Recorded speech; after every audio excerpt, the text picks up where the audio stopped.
The year's 1999. What a time it was. The world was on the cusp of a new millennium, and everything seemed to be changing. The Y2K bug had everyone scrambling, making sure their computers wouldn't bring down civilization as we knew it. The United States was in the thick of the Clinton impeachment drama, and in the East, the world watched in awe as NATO bombed Yugoslavia during the Kosovo conflict.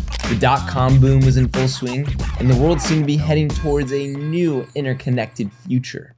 But while the West was obsessed with technological advancements and geopolitical tensions, something darker was unfolding in a country that was stumbling through chaos and transition. Russia was teetering between the old world of the Soviet Union and something unknown, still grappling with the aftermath of communism's collapse. The economy was in freefall, and the streets were filled with anger, frustration, and uncertainty. The country was looking for a leader who could bring them back to power and stability, a leader who could offer strength and security in a time of instability, while an unknown former KGB officer was quietly climbing the ranks behind closed doors, ready to seize the opportunity in Russia's moment of chaos. Russia's leader at the helm was Boris Yeltsin. The fall of the Soviet Union had left Russia in a fractured state, and Yeltsin's rule was marked by turmoil. Corruption ran rampant, the economy was a complete mess, and many Russians longed for the days of the Soviet power, stability, and pride. Yeltsin's leadership was failing, he was a public drunk, and the country was desperate for someone who could restore the order and make Russia powerful again. Vladimir Putin, who had spent his years as a KGB officer embedded in the secretive world of Russia's intelligence services, was biding his time. As Yeltsin's health declined and his presidency faltered, Putin positioned himself as the perfect candidate to step in and promise a return to Russia's former glory. He wasn't just looking to lead, he was looking to reshape the nation, to rebuild it from the ground up, and to restore the power and the influence and respect of the once Soviet Union. Today, I'm going to tell you the 3 defining stories that reveal exactly how Putin seized power in Russia and how that tells us about what will happen next. Each story gets progressively darker and more shocking, so stay locked in until the very end. So very quickly, if you enjoy these deep dives into the most prolific events and people in history, as well as rabbit holes that lead to the truth, I have some stories for you. We post every week and have a library of content to binge. So hit the like button so hard that people think it owes you money, and subscribe so you never miss a video. Now, let's dive in. So rewinding back to 1999, Russia was plunged into terror. To make matters worse for the country, a series of bombings rocked several apartment buildings across Moscow, killing over 300 innocent civilians. It was a nightmare scenario that sent the nation spiraling into fear and uncertainty. With Russia on the edge of collapse, the people called for strong leadership. Enter Vladimir Putin, virtually the unknown former KGB agent who had just been appointed as prime minister. In the wake of these bombings, Putin promised vengeance. He would not only hunt down those responsible, but also wage war on the Chechens at a time when they needed a leader. The Second Chechen War began ruthless, brutal, and costly. Putin's political fortunes skyrocketed, and within months he became Russia's president. But here's the kicker. What if those bombings weren't an act of terrorism at all? According to the banned journalist of the Soviet Union, David Satter, whose investigation into the bombing shook the foundation of the Russian government, the attacks were part of a larger conspiracy, an inside job orchestrated by the FSB, Russia's security services. Satter's research outlined in his book Darkness at Dawn pointed to evidence that the FSB had planted explosives in several buildings, including a 5th one in Ryazan, which was later mysteriously called a training exercise when agents were caught. Not only did the apartment bombings justify a bloody second war in Chechnya, but they also set the tone for Putin's reign, using terror as a weapon of control. This was really the story that made you, because you were the only Western reporter to blow the whistle on what Putin did. So can you just explain that background a little bit? This is the most important event in Russian post-Soviet history because the country was totally corrupt. Putin was appointed by Yeltsin, who was totally corrupt. And they blew up apartment buildings in the middle of the night and killed hundreds of people. In fact, that a bomb placed in a building in Ryazan, a city southeast of Moscow, didn't go off. They blamed the bombings on the Chechens. They launched a new invasion of Chechnya that boosted Putin's popularity. And someone who was unknown, who had no political background, no charisma, who was identified with Yeltsin, who had a popularity rating of 2%, suddenly became a national hero. Chechnya would be flattened. Political opponents would be discredited as traitors, and a strong Russian narrative would dominate. Putin effectively sold the Russian people a myth that only through absolute power could their survival be guaranteed. Multiple sources, including Russian defectors like Alexander Litvinenko, who later died of radioactive poisoning, backed Satyr's claims. Litvinenko alleged that the FSB was directly involved in staging terror attacks to manipulate public opinion. The consequences of the strategy were irreversible. By 2000, Putin was president, and Russia had willingly placed itself in the hands of a man who would stop at nothing to maintain power. This wasn't just political maneuvering, it was psychological warfare. Putin leveraged national trauma to create a fortress of loyalty around himself, one where questioning him became synonymous with betraying the nation of Russia. This ruthless tactic would define his rule for decades. Additionally, scholars like Karen Dawisha in Putin's Kleptocracy pointed out how the bombings synchronized perfectly with Putin's sudden public appearances, projecting him as a savior. Dawisha argues that the narrative control was no accident. It was a masterpiece of state-engineered propaganda designed for a traumatized public. The Duma, Russia's parliament, shut down independent investigations into the bombings, effectively legalizing silencing.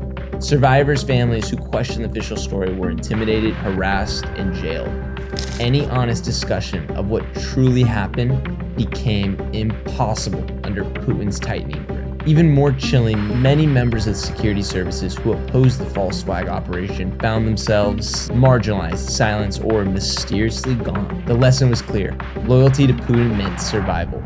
Doubt or dissent meant destruction. In a final twist of horror, key figures like Sergei Yushinovich and Yuri, both members of the independent commission investigating the bombings, died under suspicious circumstances.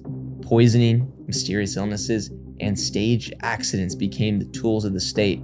The truth was not only buried, it would be murdered. Let's fast forward to the 2000s. Putin may have secured power, but that was just the beginning.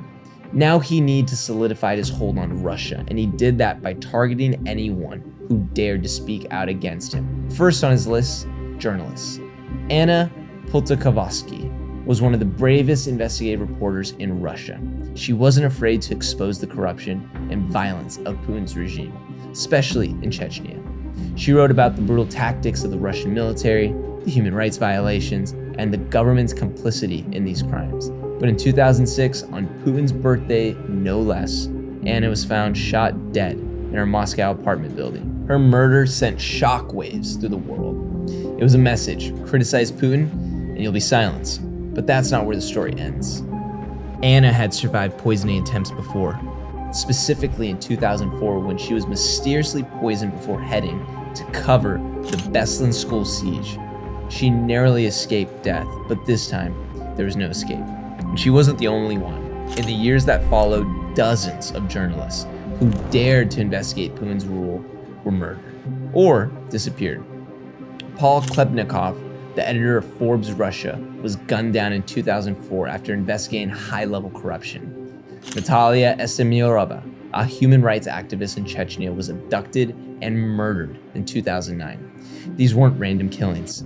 They were state-sponsored, sanctioned messages to the world. In Putin's Russia, free speech is a death sentence. David Satter, the American journalist who's been banned there since 2013, was banned after uncovering state-sponsored terror and corruption. He was the first American journalist to be kicked out since the Cold War. Putin's regime didn't just kill journalists, it made their lives impossible, erasing dissent before it could even begin to take root. The list of journalists, activists, and political opponents who paid the ultimate price for speaking out against Putin is so long we'd be here for hours. And what's most chilling, the killers are rarely caught. And when they are, the investigations are shrouded in mystery. The case of Alexander Litvinenko further illustrates this chilling pattern.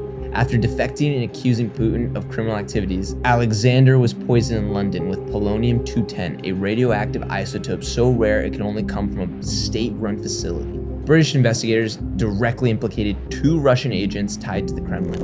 Investigative journalist Mikhail Betkov suffered a brutal attack that left him brain damage after exposing corruption around the 2014 Sochi Olympics. Even after surviving, he could barely speak or move until his death. Betkov's case was served as a grim warning to others. Survival might still come at an unbearable cost. Russian journalist Yuri, who investigated high-level corruption, died from mysterious illness in 2003. Autopsy results were classified as a state secret. Friends believed he was poisoned after uncovering sensitive information tied to Putin's inner circle. Reporters Without Borders and the CPJ consistently rank Russia among the most dangerous places for journalists, only rivaled by active war zones. Media outlets are either state or controlled, sponsored, or aggressively censored.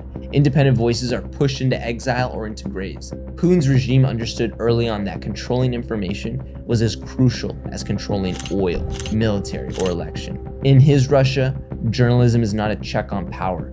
It's a battlefield where survival is rare and the truth is dangerous. Putin even weaponized media outlets that had once been rivals. When the Kremlin took over Russia's largest independent television network, NTV, it was a major blow to the free press of the country. But Putin just didn't stop there. Over the years, he strategically placed loyalists at the helm of every major news outlet, transforming them into mouthpieces for state propaganda. Any network or journalist that resisted the Kremlin's narrative was swiftly punished, with entire operations dismantled and staff either exiled or jailed. The extent of Putin's control over the media has created an atmosphere of state-sanctioned disinformation. The lines between fact and fiction blur as Putin's narratives dominates and the truth is buried in a mountain of lies. And for those brave enough to challenge him, whether in Russia or abroad, the cost is often their lives. Now, let's talk about the most dangerous thing Putin did after taking power. He targeted the oligarchs. These were the billionaires who had amassed their fortunes during the chaos of the 1990s, when Russia was a free-for-all of corruption and privatization. Putin needed their loyalty, but what if they refused to bend him? One of the most high-profile cases was Mikhail Khodorkovsky, once Russia's richest man and the owner of Yukos, a giant oil company. Mikhail started funding opposition parties and speaking out against Putin's corruption. Not a good thing. His mistake. Thinking he could challenge Putin and survive, in 2003, Mikhail was arrested on charges of fraud and tax evasion. His company was dismantled, his wealth seized, and he was sentenced to a decade in a Siberian prison. But this just wasn't about Mikhail. Putin knew that if he let one oligarch think they could challenge him, others might follow. So he systematically eliminated or co-opted Russia's richest man. Boris Berezovsky, a former ally who helped bring Putin to power, found himself exiled in London after speaking out. In 2013, he was found dead under suspicious circumstances, officially ruled a event, though many believe otherwise. The key to Putin's reign was controlling the wealth of the country, and he did that by dismantling the old oligarch system and replacing it with a new breed of billionaires. Men who were loyal to him, not Russia. Roman Abramovich, owner of Chelsea Football Club, survived by demonstrating absolute loyalty. But for those who resisted, the state had ways of making them disappear. Just like Khodorkovsky, Putin's oligarchs were not independent businessmen. They were loyal vassals of the state, and the price of loyalty was steep. If you even dared to stray away from Putin's will, the full force of the state would come down on you. The story of Sergei Magnitsky, who uncovered a massive state theft scheme, is one of the most horrifying examples. Magnitsky was arrested, tortured, and killed in prison. His death sparked international outrage, but in Russia, it only solidified Putin's control. You've seen how Putin used terror, fear, and manipulation to secure his power. You've witnessed the way he eliminated journalists, crushed opposition, and restructured Russia's economy to serve his will. But what is the real secret behind Putin's rise and his ability to stay in power for over 2 decades? Well, it's not just about fear. It's not just about wealth or control. There's something deeper, more insidious that keeps Putin at the top. As Putin's health continues to decline, the world can't help but question what lengths he's willing to go to maintain his grip on power. A man who's built his rule on terror, secrecy, and ruthless manipulation has shown time and time again that there are no lines he won't cross. With the largest nuclear arsenal in the world, with an estimated 5,977 nuclear warheads at his disposal, and a current war with Ukraine raging on, the stakes have never been higher. What happens when a leader, once feared for his calculated control, begins to show signs of weakness? If history has taught us anything, it's that Putin's most dangerous move might be the one he makes when he has nothing left to lose. The world may be standing on the edge of a precipice with only time, and his next move standing between us and a future shaped by a man who will stop at nothing to stay in power. The real reason Putin is unstoppable is something only a few people will truly understand. But that's a story for another time. Keep watching, because the truth, it's more dangerous than you think. If you think these stories were wild, this is just the beginning. This is the tip of the iceberg on the Putin rise, so there will be future videos on the topic of Putin and Russia. We drop deep dives into the biggest rabbit holes in history every single week, so smash that like button like it owes you money, hit subscribe, and tap the bell so you don't miss the next story that we're never supposed to be told. This is Alessi, and I will see you in the next one.